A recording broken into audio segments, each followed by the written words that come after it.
Hello. Hello. Hello. Hello. चलिए भाई, तो चैप्टर नंबर 7 की सीट अपन देखते हैं। एक एक क्वेश्चन देखें, बहुत आसान क्वेश्चन इसमें से आते हैं।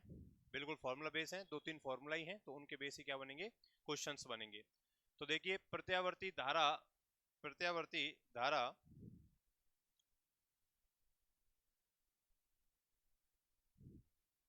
प्रत्यावर्ती धारा वोल्टेज एवं शक्ति, ठीक, एसी परिपथ में तथा एसी परिपथ में के मान निम्न है। एसी परिपथ में हमको देगा आई का वैल्यू दे रखा है और बी का वैल्यू दे रखा है, दोनों वैल्यू हमको क्या है दे रखे हैं। तो बी बराबर कितना दे रखा है, 100 साइन 10 टी वोल्ट दे रखा है, और आई दे रखा है sine 100 t plus pi milliampere दे रखा है। परिपथ में शक्ति 6 होता है। तो शक्ति का जो फॉर्मूला हमने देखा, पावर का जो फॉर्मूला देखा, पावर का फॉर्मूला क्या है, I R M S V R M S cos pi है। क्या है, कॉस पाई है। अब देखिए, ये हमारे पास वोल्टेज है और ये हमारे पास क्या है, करंट है।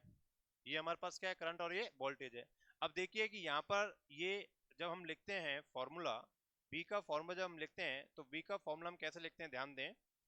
बी का फॉर्मूला हम लिखते हैं v is equal to V naught sine omega t, और आई का जब हम लिखते हैं तो लिखते हैं I naught sine omega t plus के फाई।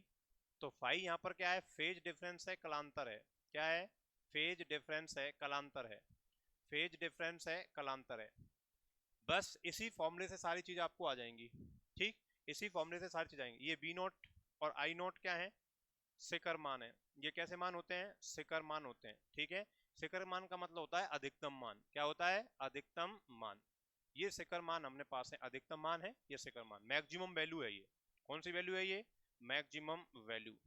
मैक्सिमम वैल्यू हो गई, ठीक, या पीक वैल्यू बोल दें इसको, मैक्सिमम वैल्यू बोल दें, पीक वैल्यू बोल दें। जब भी आपको जो भी चीज दे रखी होती है, वोल्टेज या करंट की वैल्यू जो दे रखी होती है, वो कौन सा वैल्यू दे रखा होता है, एवरेज वैल्यू दे रखा होता है या I R M S value दे रखा होता है। तो आंसर है आई आर एम एस आपको दिया गया होता है। तो आई आर एम एस और बी आर एम एस आपको क्या होते हैं, दिए हुए होते हैं। तो आई आर एम एस और बी आर एम एस आपको दिए होते हैं। आपको कहे कि इतनी वोल्टेज है, आपके घर में 220 वोल्टेज आ रही है, तो वोल्टेज का कौन सा वैल्यू है, ये वोल्टेज का वैल्यू है आरएमएस वैल्यू। कौन सा वैल्यू है, आरएमएस वैल्यू है। ठीक है, तो जो भी हमें करंट दे रखी है या हम करंट निकालते हैं, वो कौन सी करंट होती है, आई आर एम एस। और वोल्टेज की बात करेंगे तो क्या होता है, वी आर एम एस हमारे पास क्या होता है, वोल्टेज होता है। हमने आर एम एस का फॉर्मूला देखा था, तो आई आर एम एस हमारे पास कितना था, आई नॉट अपॉन रूट टू था, और बी आर एम एस हमारे पास क्या था, V naught upon root two. वो तो करंट की बात करो या वोल्टेज की बात करो, फॉर्मूला तो क्या रहेगा, सेम ही रहेगा। ये हमने फॉर्मूला लगा था। और जो पावर का फॉर्मूला था हमारे पास, पावर एवरेज, वो कितना था, वो था V R M S I R M S और कॉस फाई था। यही था ना। ये आपके पास सिस्टम है पूरा की पूरा कंप्लीट।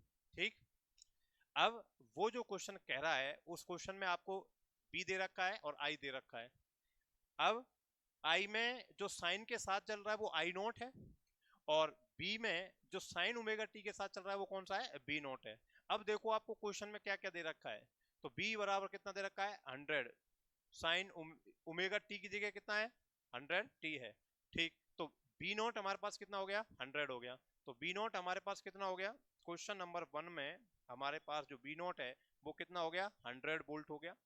ठीक, ऐसे ही हमारे पास जो आई नोट है, आई नोट कितना हो जाएगा, आई नोट कितना हो जाएगा, आई नोट देखिए, तो आई बराबर कितना दे रखा है, आई बराबर कुछ नहीं दे रखा, sign omega t plus pi by 3 दे रखा है, मिली एम्पियम देगा। तो साइन के साथ क्या कुछ नहीं दे रखा, तो एक गुना मानेंगे अपन। तो यहाँ पर कितनी वैल्यू मानेंगे इसकी, एक मानेंगे, तो एक मिली एम्पियर। मिली एम्पियर बोले तो 1 × 10⁻³ एम्पियर हो गई। ये हमें आई नोट की वैल्यू दे रखी है।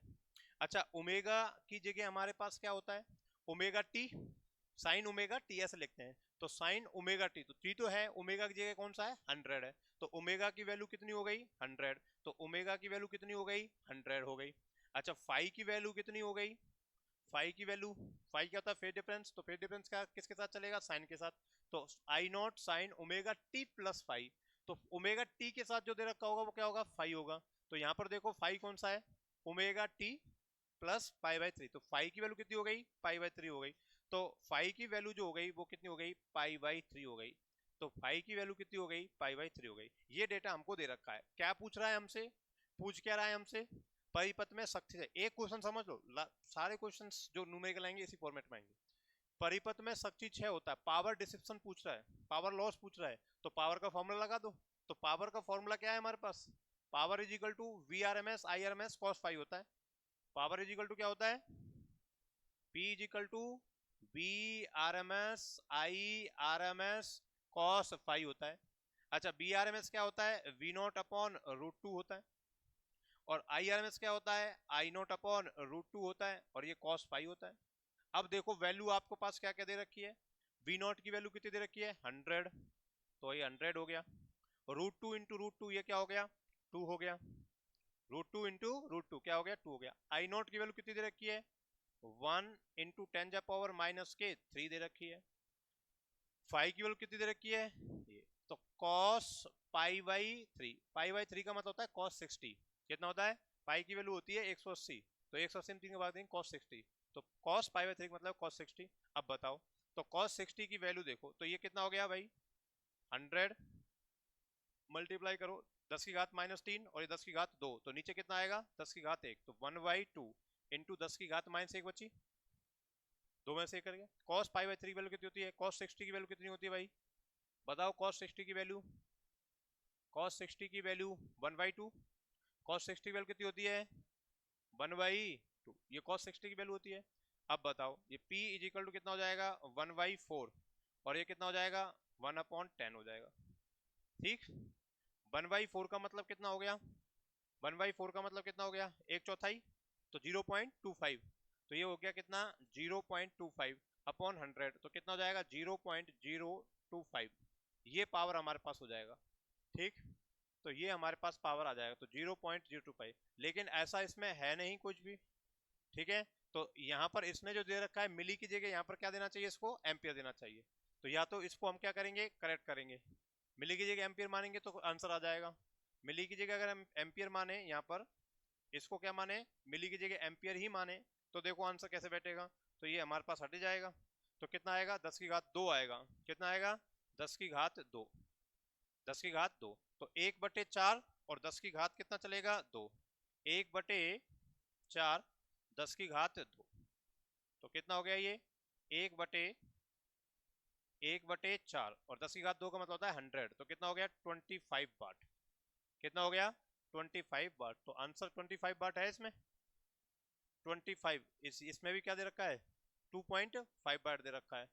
ठीक है, तो V is equal to sine 100 sine omega t this, ये सही दे रखा है। I इज इक्वल टू ये मिली में दे रखा है। तो आंसर इसको क्या कर लो, पॉइंट को हटा कितना कर लो इसको 25 वाट कर लो। एक बार और चेक कर लो कि हमारे पास B नोट की वैल्यू कितनी है 100, I नोट की वैल्यू कितनी है 1 एम्पियर। ठीक, ओमेगा की वैल्यू कितनी है 100, पाई की वैल्यू कितनी है π/3 है। सारी वैल्यू रख के देख लो, सारी वैल्यू रखते हैं। P इज इक्वल टू क्या होता है VRMS IRMS cos पाई, VRMS क्या होता है V0/√2, IRMS क्या होता है I0/√2 cos पाई, ये √2 क्या हो गया 2, V नोट कितना दे रखा है 100, I नोट की वैल्यू कितनी दे रखी है 1, कितनी दे रखी है 1 cos पाई, तो कितना हो गया ये हमारे पास 1/2, 1/2, और ये क्या हो गया 10 की पावर 2 हमारे पास हो गया, और cos π/3 वैल्यू कितनी हो गई 1/2, तो 1/2 1/2 कितना हो गया 1/4 इंटू 100, तो कितना हो गया ये 25, तो 25 वाट आएगा। कितना आएगा 25, तो ऑप्शन को क्या कर लो, कट कर लो। ठीक है, ये डेटा आप उतार लो, ये डेटा आप उतार लो, इस फॉर्मेट का क्वेश्चन आएगा आपके पास पावर वाला।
बता लो।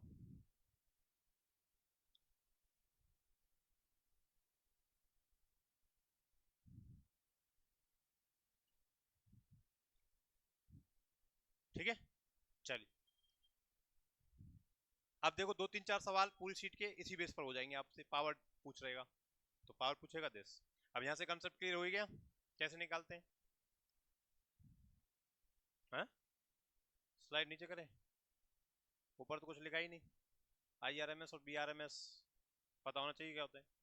जो वैल्यू गिवन होती है वो कौन सी होती है, IRMS और VRMS गिवन होती है। आप इस बात को ध्यान रखें। क्वेश्चन में जो वैल्यू वोल्टेज और करंट की दे रखी है वो कौन सी दे रखी होती है, IRMS वैल्यू दे रखी होती। चलिए अब देखो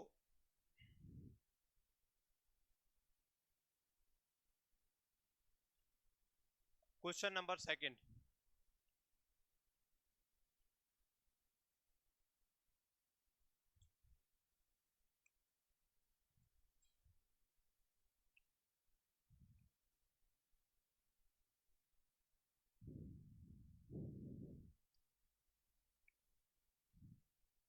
क्वेश्चन नंबर सेकंड देखिए, क्वेश्चन नंबर सेकंड क्या कह रहा है।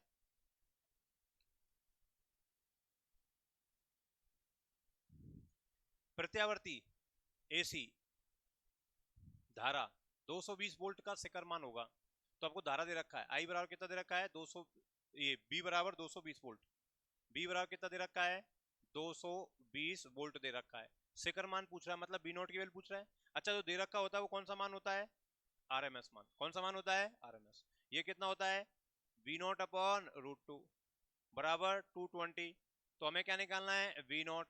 तो V नॉट निकालेंगे क्या हो जाएगा 220 इंटू √2। √2 की वैल्यू कितनी होती है 1.414। कितनी वैल्यू होती है 1.414 होती है। तो आप 1.4 से ही क्या कर दो मल्टीप्लाई कर दो। तो 1.4 से इसका मल्टीप्लाई कर दो, बताओ क्या आंसर आएगा। निकाल के देखो, निकाल के देखो कितना आएगा।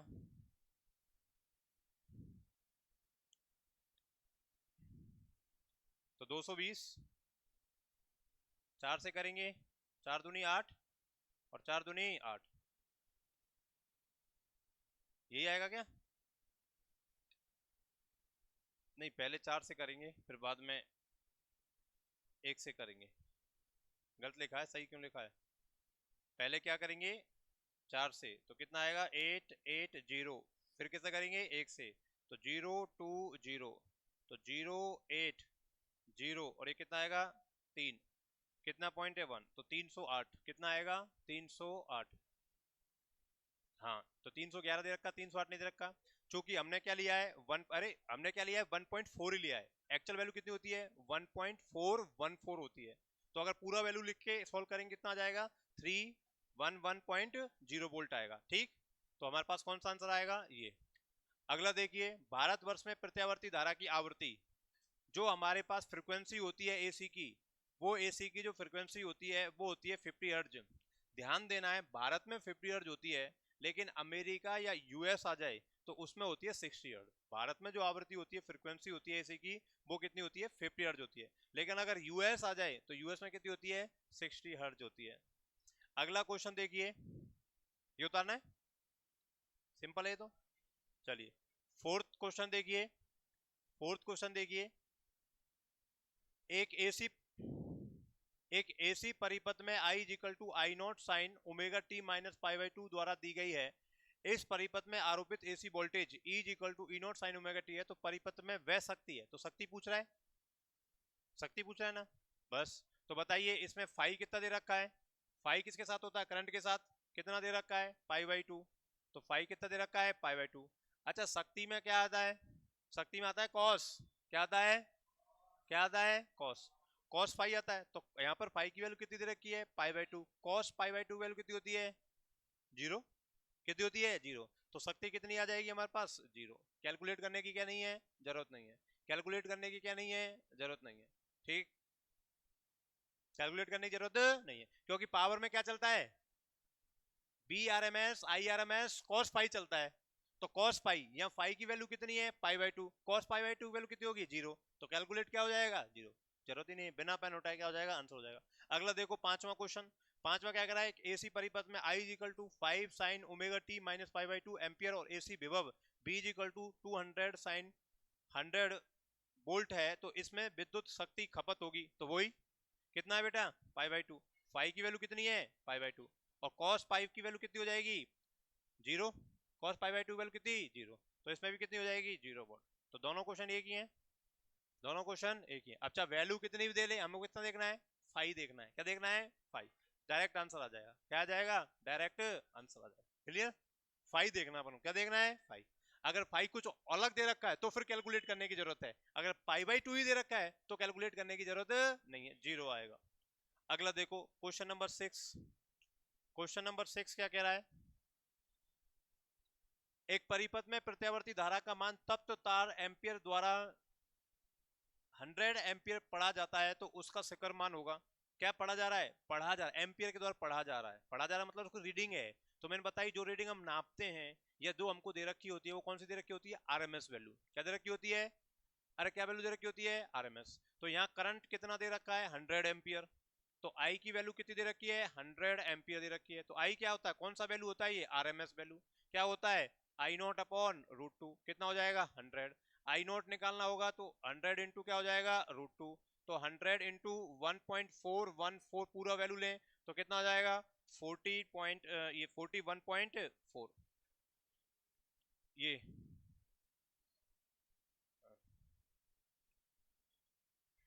और अपन कितने 3 अंकों बाद पॉइंट लगाना है, कितने अंकों बाद लगाना है, 3,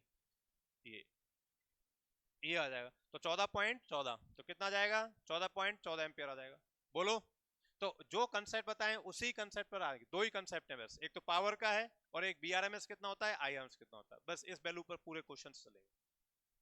ठीक, सबसे आसान है इस चैप्टर का, कोई भी क्वेश्चन कभी भी किसी भी बच्चे का गलत नहीं होता है, क्योंकि कुछ है ही नहीं इसमें, ज्यादा घूम फिर के आता ही नहीं है। ठीक है, या तो शक्ति पूछता है या शिखर मान पूछता है, आरएमएस वैल्यू वो दे के रखा होता है, या शिखर मान दे रखा होगा तो आरएमएस वैल्यू पूछ लेगा, और कोई ऑप्शन ही नहीं है उसके पास पूछने के लिए। या फिर आपसे क्या पूछ लेगा, एल पर दे देगा, सी पर दे देगा, या एलसीआर सर्किट पर दे देगा। ठीक है, चलो देखते हैं कि अगला क्वेश्चन क्या कह रहा है, एक प्रत्यावर्ती वोल्टेज की आवृत्ति 50 चक्र प्रति सेकंड है। 50 चक्र प्रति सेकंड मतलब फ्रीक्वेंसी कितनी है, 50 हर्ट्ज है। एवं आयाम, आयाम का मतलब क्या होता है, अधिकतम मान, आयाम का मतलब क्या होता है, अधिकतम मान, मैक्सिमम वैल्यू। तो मैक्सिमम वैल्यू कितनी दे रखी है, 120 वोल्ट दे रखी है। तब वोल्टेज का आरएमएस मान पूछ रहा है, क्या पूछ रहा है, आरएमएस मान पूछ रहा है। तो देखिए क्वेश्चन नंबर 7, क्वेश्चन नंबर 7 देखो, तो क्वेश्चन नंबर 7, क्वेश्चन नंबर 7 क्या कह रहा है, हमको क्या दे रखा है, एक प्रत्यावर्ती वोल्टेज की आवृत्ति एफ दे रखी है, फ्रीक्वेंसी 50 हर्ट्ज दे रखी है। ठीक है, आयाम का मतलब क्या दे रखा है, बी नॉट दे रखा है, कितना, 120 वोल्ट दे रखा है। वोल्टेज का आरएमएस मान पूछ रहा है, तो बी आरएमएस पूछ रहा है, बी आरएमएस। तो बताइए कि बी आरएमएस क्या होता है बेटा, वी नॉट अपॉन √2 होता है कि नहीं होता है। बी नॉट आपको दे रखा है कितना, 120, क्या आ जाएगा, √2। रू कैसे सॉल्व करेंगे, √2 का ऊपर नीचे क्या कर दो, गुना, तो √2 कितना हो जाएगा, 2। 2 का 120 में भाग लगाएंगे कितना हो जाएगा, 60 इंटू √2, तो 60 इंटू 1.414, कैलकुलेट कर लो। ठीक, कैलकुलेट करेंगे, बताओ कितना आएगा, 6 चौके 24, हासिल लगी 2, 6 कम 6, 6 और 2 8, और फिर ये 84। तो कितने अंकों के बाद, 3 अंकों के बाद पॉइंट, 84.84, 84.84, बी आंसर आएगा, कितना आएगा, 84.84, बी आंसर आएगा। क्लियर है ना, बताओ, सीधा सिंपल फॉर्मूला है, कोई इधर उधर की बात नहीं, कोई घुमा फिरा की बात नहीं, सीधा फॉर्मूला सीधा आंसर, सीधा फॉर्मूला सीधा आंसर। ठीक, अगला देखो, ये हो गए 7 तक। 8वां देखो, 8वां क्या कह रहा है, प्रेरकत्व L वाले शुद्ध प्रेरकत्व में जब प्रत्यावर्ती धारा बहती है तो औसत शक्ति, अच्छा प्रेरकत्व के लिए फाई की वैल्यू कितनी होती है, प्रेरकत्व के लिए L के लिए बात करें या C के लिए बात करें, दोनों के लिए फाई की वैल्यू कितनी होती है, π/2 होती है कि नहीं होती है। और जब फाई की वैल्यू π/2 है तो cos फाई की वैल्यू कितनी हो जाएगी, 0, और पावर में क्या आता है, cos फाई, तो क्या हो जाएगा, 0। तो सिंपल सी बात हो गई, क्या हो गया, 0। यहाँ पर L की जगह C भी आता तब भी क्या होता है, 0, क्योंकि चाहे प्रेरण कुंडली हो चाहे धारिता हो, संधारित हो, दोनों के ही लिए फाई की वैल्यू कितनी होती है, π/2 होती है, और π/2 होने की वजह से cos π/2 वैल्यू 0 हो जाएगी, पावर के फॉर्मूले में cos फाई आता है, उसकी वैल्यू 0 रखने पर वो क्या हो जाएगा, 0 हो जाएगा। बताओ, बिना पेन उठा के हो सकने वाला सवाल है। अगर ये गलत हो जाए और हमको आके पता लगे एग्जाम देने के बाद, अरे यार ये तो इतना सिंपल था, तो कितना दुख होता है। दुख तब होता है जब बिल्कुल आसान क्वेश्चन हम नहीं करके आते हैं, तब दुख होता है। कठिन है, पता लगा कि आपको आता था लेकिन बहुत कठिन था, आप नहीं कर पाए, घर पे आके देखा बहुत कठिन है सॉल्यूशन, तो आपको लगेगा हाँ ठीक है, नहीं करके आया तो बढ़िया रहे। लेकिन ऐसा होता है आपको बिना पेन उठाए वाले होने वाला था, तब आपको बड़ा दुख होता है, अरे यार इतना सिंपल रह गया। चलिए अगला, 8 हो गए। नवा क्वेश्चन देखो, नवा क्वेश्चन देखो। नवा क्वेश्चन क्या कह रहा है, नवा क्वेश्चन कह रहा है एफ आवृत्ति का एक प्रत्यावर्ती विभव प्रतिरोध आर तथा चौक कुंडली एल के श्रेणी क्रम परिपथ में लगाया गया है, इस परिपथ की प्रतिबाधा होगी। बेटा कौन कौन से हैं, एक तो एल है और एक क्या है, आर है। एक तो एल और एक क्या है, आर। तो तीनों हमने पढ़े थे, एलसीआर सर्किट पढ़ा था। क्या पढ़ा था, एलसीआर सर्किट। उसमें तीनों थे, एल था, सी था और आर था। तो उसका प्रतिरोध क्या था, जेड था ना। तो जेड बराबर क्या लिखा था हमने, जेड बराबर लिखा था R square plus XL minus XC, इसका होल स्क्वायर अंडर रूट। अब उसने क्या क्या जोड़ रखा है, आर जोड़ रखा है और एल जोड़ रखा है। सी नहीं है ना, तो सी नहीं है तो सी को हटा दो, सी नहीं है सी को हटा दो। तो क्या हो जाएगा, ये Z is equal to R square plus के, आर स्क्वायर प्लस के क्या हो जाएगा, एक्सएल। तो एक्सएल क्या बताया था मैंने, ओमेगा इंटू एल, इसका क्या हो जाएगा, होल स्क्वायर। ओमेगा क्या होता है, 2 पाई एफ। क्या होता है, 2 पाई एफ। बोलो क्या होता है, 2 पाई एफ। तो जेड इक्वल टू क्या हो जाएगा, आर स्क्वायर। 2 पाई एफ का स्क्वायर करेंगे तो कितना हो जाएगा, 4 पाई आर स्क्वायर एफ और एल स्क्वायर, और ये क्या हो जाएगा, अंडर रूट। कौन सा ऑप्शन आएगा, R square plus 4 pi R square F square L square. कौन सा ऑप्शन आएगा, बी। सी गायब है, आपको एल भी गायब कर सकता है, तो एल हटा देना, सी लिख दो। बिल्कुल सिंपल सिंपल क्वेश्चन। ठीक, अगला देखो, किसी शुद्ध प्रेरकत्वीय परिपथ में धारा, प्रेरकत्व पूछ रहा है, एल कंडक्टर नहीं दे रखा, कौन दे रखा है, इंडक्टर दे रखा है। क्या दे रखा है, इंडक्टर एल। तो एल के लिए क्या होता है, करंट आगे चलती है पीछे चलती है, कैपेसिटर में करंट आगे चलती है, और एल के लिए क्या चलती है, पीछे चलती है। तो अब क्या पूछ रहा है, शुद्ध प्रेरकत्वीय परिपथ में, मतलब एल के लिए पूछ रहा है। तो एल के लिए क्या होगी, करंट पाई बाई 2 आगे चलेगी। तो विद्युत वाहक बल से क्या रहती है, आगे रहती है। तो विद्युत वाहक बल से 90 डिग्री क्या रहती है, आगे रहती है। ठीक, लीड पाई बाई 2। अगला क्वेश्चन, एलसीआर अनुनादी परिपथ की शक्ति गुणांक, अनुनादी परिपथ का शक्ति गुणांक। अनुनादी परिपथ क्या होगा, अनुनादी परिपथ उस परिपथ को बोलेंगे जब शक्ति का मान कैसा होगा, अधिकतम। क्या होगा, अरे धारा का मान अधिकतम, तो धारा का अधिकतम तो शक्ति भी क्या होगी। अनुनाद की अवस्था किसको बोलते हैं, रेजोनेंस कंडीशन किसे बोलते हैं, वो कंडीशन जब करंट की वैल्यू क्या होती है, मैक्सिमम होती है। ऐसी कंडीशन जिस पर करंट की वैल्यू क्या होती है, मैक्सिमम होती है। तो करंट की वैल्यू मैक्सिमम कब होगी, जब पावर की वैल्यू मैक्सिमम होगी। और पावर की वैल्यू मैक्सिमम कब होगी, जब कॉस पाई की वैल्यू क्या होगी, मैक्सिमम होगी। कॉस पाई की वैल्यू कितनी होती है, 1। क्या होती है, 1। क्या होती है, 1। तो शक्ति गुणांक कॉस पाई को ही बोलते हैं। शक्ति गुणांक का मतलब क्या होता है, कॉस पाई। तो कॉस पाई कितना होना चाहिए, 1 होना चाहिए। वी आंसर आ जाएगा। कौन सा आंसर आ जाएगा, वी आंसर। 12 नंबर का क्वेश्चन देखिए, 12 नंबर का क्वेश्चन क्या कह रहा है, 12 नंबर का क्वेश्चन कह रहा है हमारे पास, एक प्रत्यावर्ती वोल्टेज ई में 200 under root 2 sine omega t को 1 माइक्रोफैराड धारिता के संधारित्र के साथ एसी अमीटर से जोड़ा गया है। अमीटर का पाठ्यांक, अमीटर का पाठ्यांक मतलब करंट की वैल्यू। एमीटर क्या मेजर करता है, करंट। तो करंट की वैल्यू आपसे पूछ रहा है, क्या पूछ रहा है, करंट की वैल्यू आपसे पूछ रहा है। और क्या दे रखा है आपको, ई दे रखा है, मतलब वोल्टेज दे रखा है। ठीक, करंट की वैल्यू आपसे क्या कर रहा है, पूछ रहा है। करंट की वैल्यू आपसे पूछ रहा है। तो यहाँ पर ई बराबर 200 रूट 2 साइन ओमेगा टी। तो ओमेगा की वैल्यू कितनी है, 100। बी नॉट की वैल्यू कितनी है, 200 इंटू अंडर रूट 2। 1 माइक्रोफैराड धारिता के संधारित्र के साथ एस कैसे जोड़ा गया है, अमीटर से जोड़ा गया है। तो एसी अमीटर से जोड़ा, संधारित्र से जोड़ा गया, संधारित्र से जोड़ा गया। तो संधारित्र का प्रतिरोध कितना होता है, संधारित्र का प्रतिरोध होता है एक्सी। एक्सी क्या होता है, 1 upon omega C, 1 upon omega, 1 upon omega C, 1 upon omega C. तो बताइए क्या दे रखा है, आपसे पूछ रहा है, आपसे पूछ रहा है आई की वैल्यू, और दे क्या रखा है, वी दे रखा है कितना, 200 under root 2 sine omega t, ये दे रखा है आपको, बी की वैल्यू दे रखी है, और क्या दे रखा है आपको, सी बराबर 1 माइक्रो फेरड, ये दे रखा है। सी की वैल्यू कितनी दे रखी है, 1 माइक्रो फेरड, कितना, 1 माइक्रो फेरड से। और क्या पूछ रहा है, अमीटर का पाठ्यांक करंट आपसे पूछ रहा है, क्या पूछ रहा है, करंट आपसे पूछ रहा है, आई की वैल्यू आपसे पूछ रहा है। तो बताइए, आई की वैल्यू आपसे पूछ रहा है, तो आई की वैल्यू, आपको जो वैल्यू दे रखी है वो कौन सी वैल्यू दे रखी होती है, आरएमएस वैल्यू। कौन सी वैल्यू दे रखी होती है, आरएमएस वैल्यू। कौन सी वैल्यू दे रखी होती है, आरएमएस। तो ये वैल्यू कौन सी है, आरएमएस वैल्यू। तो यहां से देखो कि बी नॉट कितना हो जाएगा, 200 अंडर रूट 2 हो जाएगा। बोलो हो जाएगा नहीं हो जाएगा बी नॉट। अच्छा, ओम के नियम से बी बराबर क्या होता है, आई आर। आर की जगह यहां पर कौन सा आएगा, आर की जगह कौन आएगा, एक्सी, क्योंकि कौन है, संधारित्र। संधारित्र में प्रतिरोध की जगह क्या आता है, प्रतिघात, एक्सी। आपको क्या वैल्यू लगानी है, आई। आई कौन सी वैल्यू, आरएमएस वैल्यू। कौन सी वैल्यू, आरएमएस। वी की कौन सी वैल्यू, आरएमएस वैल्यू, अपॉन क्या आएगा, एक्सी। क्या आएगा, एक्सी। तो बी आरएमएस अपॉन एक्सी कितना है, एक्सी 1 अपॉन ओमेगा सी। तो क्या हो गया बेटा, ये हो गया V RMS into omega C. V RMS की जगह हम क्या लिख सकते हैं, V naught upon root two. बोलो लिख सकते हैं नहीं लिख सकते, बी आरएमएस जगह क्या लिख सकते हैं, V naught upon root to.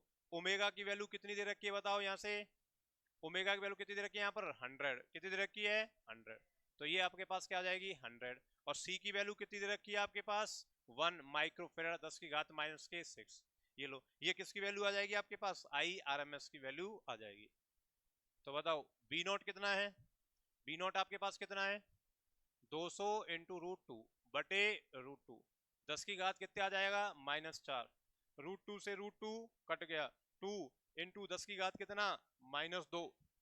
तो -2 का मतलब क्या हो गया, 0.02 क्या, एम्पियर।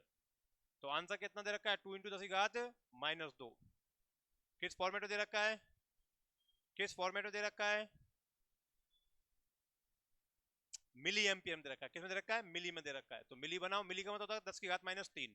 तो इसको 10 की घात -3 बनाने के लिए क्या करना पड़ेगा अपन को, 10 की घात -3 बनाने के लिए क्या करना पड़ेगा, 10 से गुणा करना पड़ेगा और 10 से भाग देना पड़ेगा। बोलो, तो 10 दो, ये कितना हो गया 20, और ये 10 ऊपर चला गया 10 की घात -3, तो कितना हो गया 20 मिली एम्पियर। 20 milli ampere. तो क्या आ जाएगा ये 20 मिली एम्पियर। कौन सा आंसर आ जाएगा, बी। उतारिए, अच्छा सवाल है, अच्छा सवाल है, उतार लो, अच्छा सवाल है।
कितने क्वेश्चन हो गए,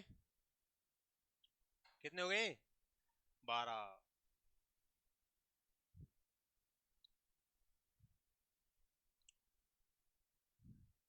चलें आगे,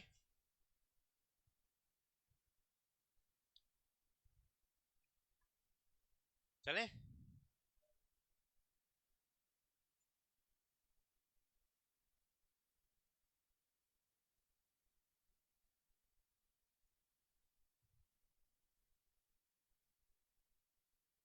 चलिए,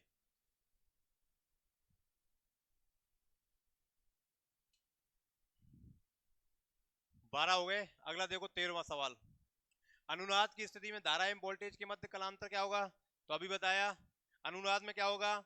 धारा सबसे ज्यादा होती है, धारा ज्यादा होती है तो पावर ज्यादा होगा। और पावर ज्यादा कब होगा? जब cos फाई की वैल्यू कितनी होगी? 1। cos फाई की वैल्यू 1 कब होगी? जब फाई की वैल्यू कितनी होगी? पाई बाई 2। कितनी होगी? पाई बाई 2। तो कितना होगा? पाई बाई 2। कितना होगा? पाई बाई 2। तो अनुनाद की स्थिति में धारा एवं वोल्टेज के मध्य कलांतर कितना होता है? पाई बाई 2। कितना होता है? पाई बाई 2। तो बी ऑप्शन इसमें आ जाएगा। अगला देखो, इसमें कौन सा ऑप्शन आया? B option, pi by 2। अगला देखो, किसी एसी परिपथ में सैनिकर्म में जुड़े प्रेरकत्व और प्रतिरोध के स्वरूप पर विभवांतर क्रमशः कितना है? 16 तथा 20 वोल्ट है। परिपथ पर कुल विभवांतर पूछ रहा है, तो क्या क्या दे रखा है इसमें? एक तो क्या दे रखा है? एल, और एक क्या दे रखा है? आर। तो एल सी आर जब हमारे पास होता है तो हम कैसे निकालते थे? ऐसे निकालते थे इस डायग्राम से। इस डायग्राम में क्या मानते थे? इधर बी आर मानते थे, और बोलो क्या मानते थे? V R. और इधर क्या मानते थे? V C. और इधर क्या मानते थे? V L. और यहां पर भी मानते थे। तो ये वी हम कैसे निकालते थे? ऐसे। तो V C minus V L, ये हो गया। और ये यहां तक क्या है? V R. तो अगर हमें बी निकालना है, तो बी निकालना है तो V square is equal to V C minus V L, इसका स्क्वायर प्लस के वी आर का स्क्वायर, ये होगा। अगर हमको केवल क्या निकालना है? बी निकालना है तो। अब इसमें क्या क्या दे रखा है आपको? केवल प्रेरकत्व दे रखा है, और क्या दे रखा है? प्रतिरोध दे रखा है। सी नहीं दे रखा। तो सी नहीं दे रखा तो वीसी का कैंसिल आउट हो जाएगा। वीएल दे रखा है, तो वीएल कितना दे रखा है? वीएल कितना दे रखा है? 16। और आर कितना दे रखा है? 20। तो बी इज इक्वल टू कितना हो जाएगा? 16 का स्क्वायर प्लस 20 का स्क्वायर, और इसका क्या हो जाएगा? Under root.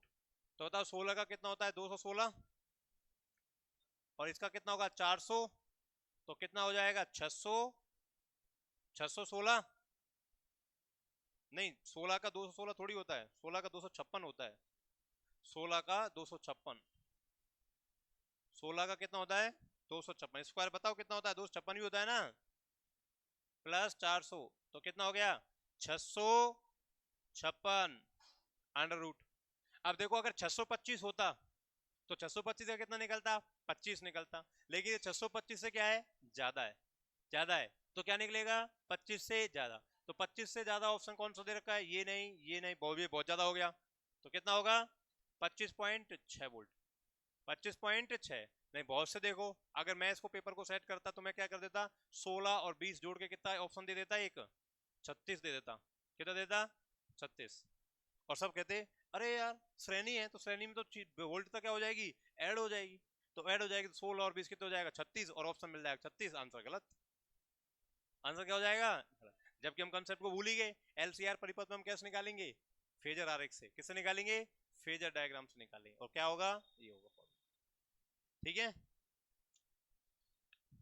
अगला क्वेश्चन, उच्च आवृत्ति पर एक संधारित्र देता है। उच्च आवृत्ति पर एक संधारित्र देता है। अधिक प्रतिघात, शून्य प्रतिघात, कम प्रतिघात, अनंत प्रतिघात। किसकी बात कर रहा है? संधारित्र की बात कर रहा है। तो संधारित्र का प्रतिघात कितना होता है? XC is equal to 1 upon omega C. अगर ओमेगा ज्यादा होगा, आवृत्ति ज्यादा होगी, तो एक्सी क्या होगा? कम होगा। तो क्या कह रहा है वो? उच्च आवृत्ति पर संधारित्र क्या देता है? निम्न प्रतिघात देता है। क्या देता है? निम्न प्रतिघात, मतलब कम प्रतिघात देता है। तो लॉ रिएक्टेंस देगा। क्या देगा? लॉ रिएक्टेंस देगा। हो गए 15 क्वेश्चन। इसमें 15 ही क्वेश्चन थे। इसमें सीट में कितने क्वेश्चन थे? अरे सीट में कितने क्वेश्चन थे? 15 ही क्वेश्चन थे, और 15 क्वेश्चन क्या हो गए? कंप्लीट हो गए। बोलो।